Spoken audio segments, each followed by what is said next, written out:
Hi hello ఈరోజు మనము మన ఆరోగ్యానికి ఎంతో మేలుకరమైనటువంటి కాకరకాయ బిట్టర్ గార్డ్ ఫ్రై ఎలా చేసుకుందామో చూద్దామండి. ఇలా కనుక చేసి పెట్టామంటే పిల్లలు ఎంతో ఇష్టంగా తింటారు. ఇప్పుడు నేను చెప్పే మెథడ్లో కనుక చేసి పెట్టారంటే పిల్లలు చాలా ఇష్టంగా తింటారండి. ఎందుకంటే మరీ ఎక్కువ చేదుగా ఉన్న వాళ్ళు తినలేరు కాబట్టి ఒక చిన్న మోడిఫికేషన్తో ఈరోజు మనం కాకరకాయ ఫ్రై ఎలా చేసుకుందామో చూద్దామండి.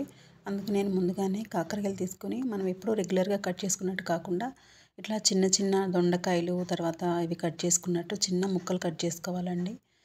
వాటిని నేను తీసుకొని ఇలా కడాయి పెట్టేసి కడాయిలో ఒక 3 టేబుల్ స్పూన్స్ ఆయిల్ వేసి నేను వేస్తూ ఉన్నానండి. ఫస్ట్ కాకరకాయల ముక్కలు వేగిన తర్వాతనే మనం 1 బై 1 యాడ్ చేసుకుంటామండి. ఇవి ముందుగా ఆయిల్లో ఫ్రై చేసుకోవాలి. కొంచెం కలర్ చేంజ్ అయ్యేంత వరకు కూడా మనం ఇట్లా కదుపుతూనే మనము వేయించుకోవాలండి. తర్వాత వీటికి కొంచెం సాల్ట్ పసుపు వేసుకోవాలండి. ముందుగానే వేసేస్తే మరీ ముక్కలు ఉప్పుగా తర్వాత పసుపు వేయడం వల్ల కొంచెం చేదుగా అవుతాయి కాబట్టి వేగిన తర్వాత వేసుకుంటే బాగుంటుందండి. సాల్ట్ వేసిన తర్వాత ముక్కలు ఇంకా మనకి త్వరగా వేగుతాయండి.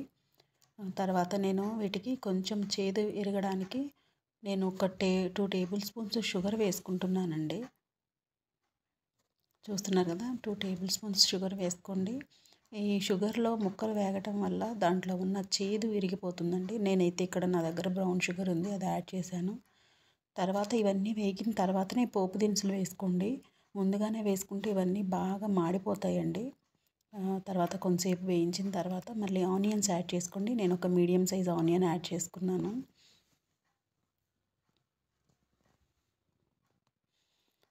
కరివేపాకు కూడా వేస్తూ ఉన్నానండి.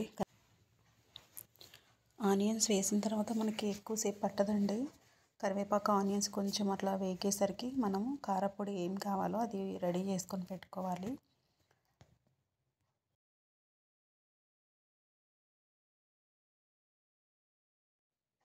అందుకు నేను ఇక్కడ కారం ఒక 3 టేబుల్ స్పూన్స్ తీసుకున్నానండి.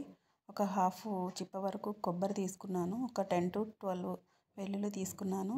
తీసుకొని నేను గ్రైండ్ చేసుకున్నానండి. గ్రైండ్ చేసుకున్నప్పుడే సాల్ట్ కూడా యాడ్ చేసుకోవాలండి. ఇక్కడ నేను 1/2 స్పూన్ సాల్ట్ యాడ్ చేశాను. తర్వాత మనం గ్రైండ్ చేసుకున్నటువంటి వెల్లుల్లి కారం దీంట్లో వేసుకోవాలండి. కొబ్బరి వెల్లుల్లి కారం దీంట్లో వేసుకొని ఒక 2 మినిట్స్ మనం వేయించుకున్న తర్వాత పచ్చివాసన పోయిన తర్వాత మనం గ్యాస్ టర్న్ ఆఫ్ చేసుకోవచ్చండి. ఆ వేడికి ఈ కారం అంతా కూడా మగ్గిపోతుంది. ఇలా చేసి పెట్టుకున్నామంటే మనకి 1 వీక్ వరకు కూడా స్టాక్ ఉంటుందండి. ఇలా చేసి పెట్టారంటే ఇంట్లో పిల్లలకి పెద్దవాళ్ళకి కూడా నచ్చుతుందండి. ఇంకా ఇది సాంబార్లోకి ఎంతో టేస్టీగా ఉంటుందండి. సైడ్ డిష్గా కూడా చాలా బాగుంటుంది. మీరు ట్రై చేయండి. Thank you.